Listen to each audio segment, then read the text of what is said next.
1 मई महाराष्ट्र दिवस के अवसर पर आपातकाल की स्थिति में बचाव कार्य करने वाले उत्कृष्ट फायरमैनों को नागपुर नगर निगम ने सम्मानित किया। नगर निगम आयुक्त एवं प्रशासक डॉक्टर अभिजीत चौधरी ने जवानों को मानपत्र एवं दुपट्टा, सम्मान चिन्ह व संविधान की प्रस्तावना भेंट कर उन्हें सम्मानित किया।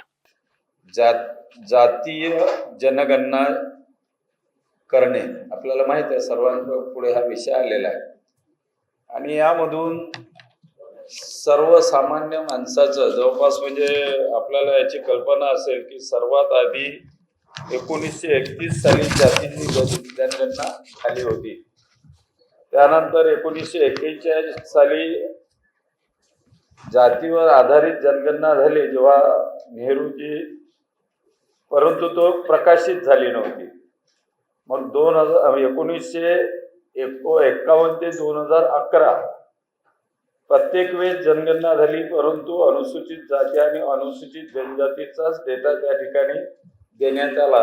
यामध्ये ओबीसी आणि इतर अन्य जाती त्यापासून बऱ्याच दूर राहिल्या। त्यामुळे ही जर जातीय जनगणना जर झाली, त्यामध्ये सामाजिक आणि आर्थिक सर्वेक्षण यामधून होईल आणि सर्वसामान्य जे अतिशय आर्थिकदृष्ट्या मागासलेले समाज आहे, जाती आहे, पिछड्या जाती वर्ग ज्याला म्हणतो, त्यांना न्याय मिळण्यासाठी जातीय जनगणना ही अतिशय महत्त्वाची ठरणार आहे। सर्वतः संपूर्ण देशातल्या संपूर्ण राज्यातून याची मागणी होती। बिहारमध्ये सुद्धा याची मागणी होती, त्यालाही आमच्या पक्षाचा पाठिंबा होता आणि म्हणून संपूर्ण देशात जवळपास 92 वर्षानंतर, माझ्या माहितीनुसार की 98 काहीतरी 90 पेक्षा जास्त वर्ष झाली, त्यानंतर ही जातीय जनगणना या ठिकाणी होते आहे। यामुळे सामान्य विभिन्न जातीतील लोकांना या ठिकाणी आपल्याला न्याय देता येणार आहे आणि म्हणून हा एक मोठा क्रांतिकारी निर्णय या देशाच्या सर्वसामान्य समाजासाठी, नागरिकांसाठी माननीय मोदीजींनी घेतलेला आहे। त्याचा आनंदोत्सव म्हणून भारतीय जनता पार्टीच्या वतीने, नागपूर ग्रामीण जिल्ह्याच्या वतीने प्रत्येक तालुका स्तरावर याचा जल्लोष त्या ठिकाणी करायचा आणि माननीय पंतप्रधान नरेंद्र मोदीजींचं अभिनंदन करायचं असा निर्णय आम्ही त्या ठिकाणी घेतलेला आहे। आज मंचावर आमचे प्रदेश कार्यकारिणी सदस्य नेते आदरणीय डॉक्टर राजीवजी पोद्दार आपल्यामध्ये उपस्थित आहे। यामध्ये माजी आमदार डी मल्लिकार्जुनजी रेड्डी आमच्यामध्ये उपस्थित आहे। आमचे उमरेडचे नेते आनंदरावजी राऊत उपस्थित आहे।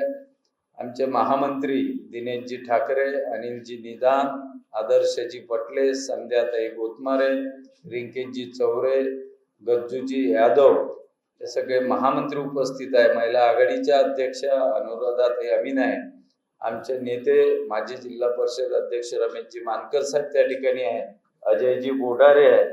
त्यानंतर डॉक्टर मेश्राम साहेब, श्रीजी मेश्राम, ही सर्व भारतीय जनता पार्टीची वरिष्ठ नेता मंडळी, युवा मोर्चाचे अध्यक्ष आशिषजी फुटाणे सुद्धा आमच्यामध्ये उपस्थित आहे। ही सर्व किशोरजी रेवतकर जे आमच्या कार्यालय प्रमुख, ते सुद्धा या ठिकाणी उपस्थित आहे। आम्ही सर्वांनी मिळून हा निर्णय केलेला आहे की उद्या सायंकाळी 5 वाजता नागपूर जिल्ह्यातील सर्व तालुका स्तरावर आणि माननीय मोदीजींनी घेतलेल्या क्रांतिकारी निर्णयाबद्दल नरेंद्रभाई मोदी यांचं स्वागत, आभार आणि अभिनंदन करण्याचा कार्यक्रम, जल्लोष करण्याचा कार्यक्रम त्या ठिकाणी आयोजित करण्यात आलेला आहे। याला आपल्या वृत्तपत्रातून प्रसिद्धी देऊन आपण सहकार्य करावं अशी विनंती मी आपल्याला करतो। जनगणना होनी जरूरी थी, लेकिन कोरोना आया, अपने 3 साल उसमें गए और उसके बाद फिर चुनाव आया। ये तो एजेंडा पर था ही विषय, उसके लिए तैयारी भी चालू थी, लेकिन ये उसकी तैयारी करते करते समय आ गया है। पहलगाम की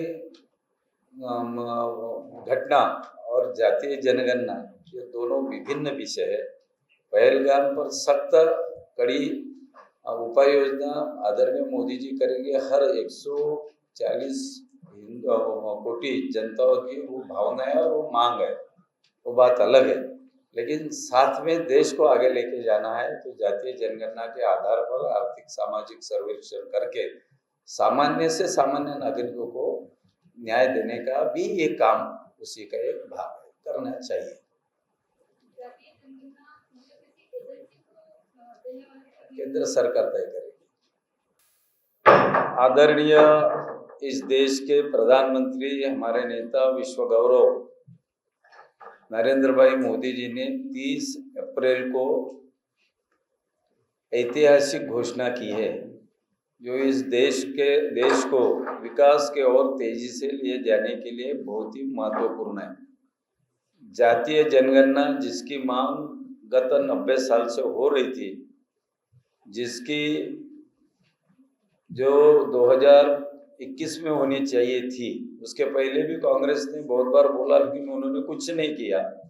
लेकिन हमारी सरकार, आदरणीय नरेंद्र भाई मोदी जी के नेतृत्व वाली सरकार जातीय जनगणना करना चाहती थी, पूरे हिंदुस्तान की मांग थी, उसके ऊपर निर्णय हुआ 30 अप्रैल को, और अभी आने वाले समय में जातीय जनगणना होने वाली है।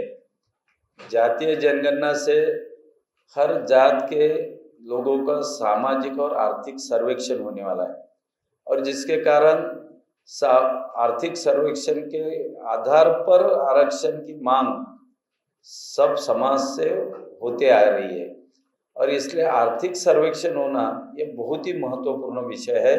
इस जातीय जनगणना के माध्यम से ये होने जा रहा है, और इसके लिए हमारे पूरे नागपुर जिला भारतीय जनता पार्टी की तरफ से हम सब लोग आदरणीय नरेंद्र भाई मोदी जी का यहाँ अभिनंदन करते, स्वागत करते और धन्यवाद देते।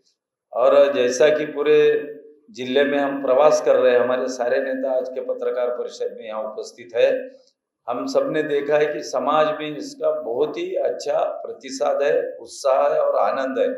और इसलिए भारतीय जनता पार्टी नागपुर जिला के ओर से आदरणीय मोदी जी का अभिनंदन करना और जल्लोष करने का कार्यक्रम हमने जिले में तय किया है।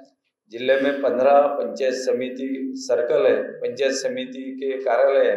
हर पंचायत समिति के लेवल पर वहाँ के आमदार, वहाँ के हमारे प्रमुख भारतीय जनता पार्टी के पदाधिकारी महोदय, आमदार महोदय, पूर्व आमदार महोदय, विधायक महोदय, हमारे महामंत्री जी, वहाँ मंडल अध्यक्ष, जिला परिषद पंचायत समिति के पूर्व सदस्य, हम सब लोग अपने अपने विधानसभा क्षेत्र में, उस पंचायत समिति क्षेत्र में ये कल शाम को 5 बजे जल्लोष करेंगे और आदरणीय मोदी जी का अभिनंदन करने जा रहे हैं।